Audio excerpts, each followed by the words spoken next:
Hi guys, welcome to my channel. Today we are going to learn how to multiply mixed numbers.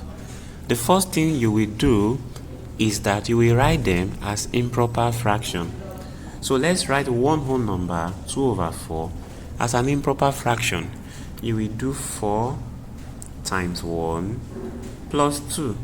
Let's do that quickly. What is 4 times 1? That will give you 4. Then that 4 that you got plus 2, that gives you 6.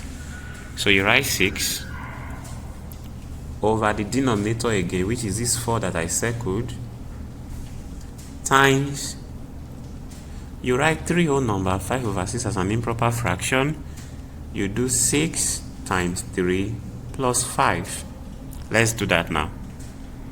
Now what is 6 times 3? That gives you 18.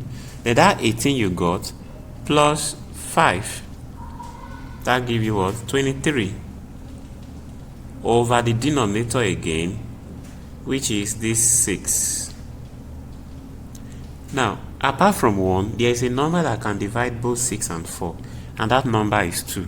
So we are going to divide by 2. 4 divided by 2 is 2. 6 divided by 2 is 3. Apart from 1, there is no number that can divide both 23 and 6. Apart from 1, there is no number that can divide both 2 and 23. Apart from 1, there is a number that can divide both 3 and 6. And that number is what? 3 itself. So we divide by 3 now. So you do 3 divided by 3, that gives you 1. 6 divided by 3, that gives you 2. Multiply the numerators that are left.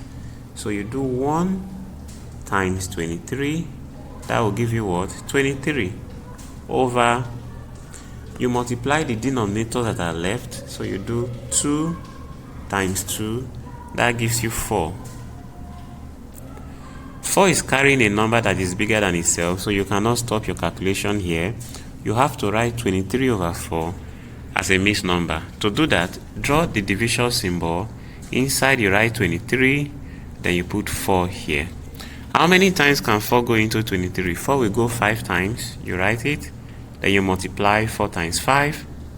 That gives you 20. Subtract 3 minus 0 is 3. 2 minus 2 is 0. This remainder that is 3, you will write it as a numerator. So write 3 as the numerator over the denominator in this fraction, which is 4. So the final answer is 5 whole number 3/4. Here we've come to the end of this video. If you love my video, do well to hit the subscribe button. Have a great day.